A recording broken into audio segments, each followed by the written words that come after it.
And there we are. Welcome to 4 o'clock Sunday Stories. I'm slumming it in a hotel at the moment. On this particular Sunday, it's Remembrance Day here in England, probably in America as well. But before I start, I just want to send my thanks to Mr. Will Brown. I call him Willy-boy. Apparently, he's a bit of a marketer, but I seem to have lived rent-free in his head for a few weeks now. Apparently, he's made quite a bit of money, $13,000 from the war. He keeps telling me it's an investment, and if that's your bag, so be it. And let everyone to their own. But I've asked him on a couple of occasions whether he's got any skin in the game of Biden's wars, and he hasn't answered me. I'm also interested in whether his businesses involve any of the illegal immigrants that are invading the border. But there you are, he hasn't answered that at the moment anyway, so I am waiting for him to come through. So once again, Willy boy, thanks for letting me live in your head. And so, on to the 4 o'clock Sunday story. And as I say, it is Remembrance Day. And the one event of the last 7 days that's really stood out was Thursday, when a group of people came together at this particular hotel, in fact, and we gave 2 performances of Remembrance Day letters from men who were on the battlefield, in fact, men who died. We had some poems from Wilfred Owen. Then I told a story about May the 28th, 1940. My dad was 19 years old and a member of the Royal Warwickshire Regiment, a regiment that was about to take part in one of the most heroic and yet lesser known battles of the Second World War. Their role was to hold a defensive position against the might of the German army, including the 1st Panzer Division, while troops were being evacuated from the beaches of Dunkirk. Their orders were to hold the position just outside a small village called Vermont in northern France for as long as possible. It was a vital route to the coast. Outgunned, outmanned, and with just a few hours sleep, they faced the might of the German army as it steamrolled through France. The battle lasted 24 hours until they actually ran out of ammunition. And so they surrendered to the German army and awaited their fate at a prisoner of war camp. The Germans rounded them up and took them back into Vermont and started to herd them into a small shed,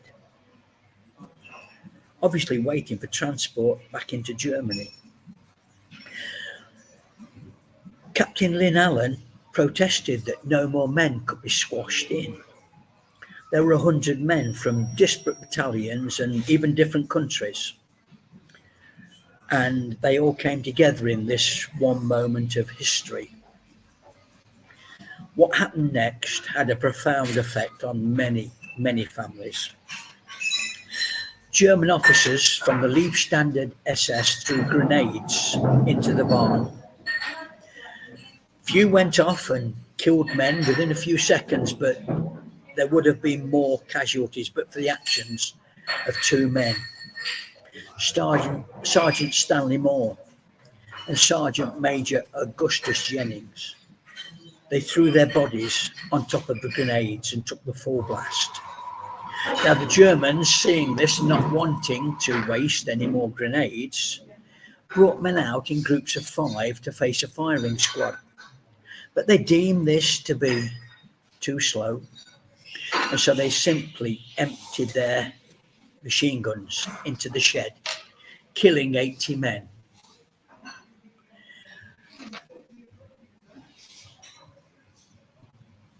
And so what happened to my father. Was Stanley Jennings my dad? No.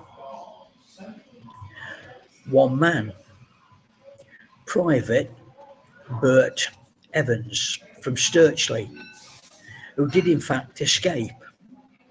And he escaped through the heroics of Captain Lynn Allen, who within the carnage saw an opportunity to escape, and pulling Bert, they made a run for freedom. Unfortunately, a German officer saw them and shot the captain through the forehead. Bert was hit twice in the neck and fell into a pond. The German officer, thinking them both dead, left the field. Bert Mader said, "That's how my captain died, saving my life. He was a fine man and a fine soldier."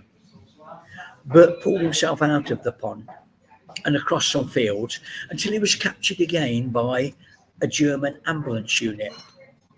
They were not SS, Bert said. They were ordinary soldiers. He spent 4 years in a prisoner of war camp until he was repatriated under a prisoner exchange because his arm had been mutilated. Bert died in 2013 at the age of 92. So as I say, was Bert my dad? No.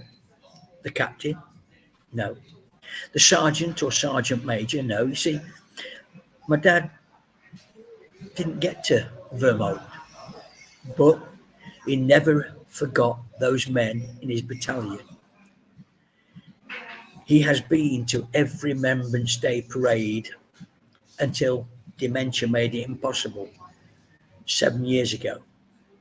In fact, completed the last 5 Remembrance Day parades with a stick. Now, in the army, my dad was an athlete, even in the wartime.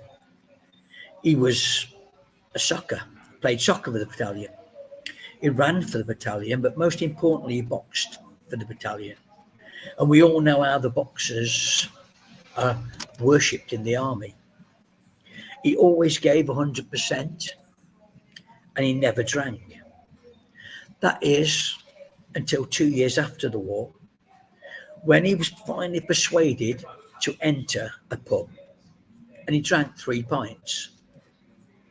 He became rather heady, and a friend escorted him outside. Now, as they approached the door, my father stumbled and knocked a woman over. Now, they knew each other from social events, but perhaps not well enough to knock each other over. But she took pity on my dad and took him around the corner to where she lived, and he spent the night. I tell people that's how I was born. Not that night, but in 1949, a year after they were married. So my dad's 3 pints began my life, but what saved his? He put so much into his training for both sport and to the war effort that he developed flat feet, and the MO declared him unfit to embark for Europe. So he was transferred to anti-aircraft guns, ACAC, and to the 2-inch mortars. He spent the next 4 years defending the homeland. Those flat feet may well have saved his life. But as I say, the men that went and never came back were his heroes, and he was mine. And so, as we see the turmoil has been here for 2 years, thanks, in my opinion, to the Biden administration and to the globalists, even here in the UK. In my opinion, we won't be the last war, and the next war may well involve us all. So my message to all of you, including Willy-boy, is what sort of hero will you be in the next war? Take care, people. Have a great day. Have a great week. See you next Sunday. Take care.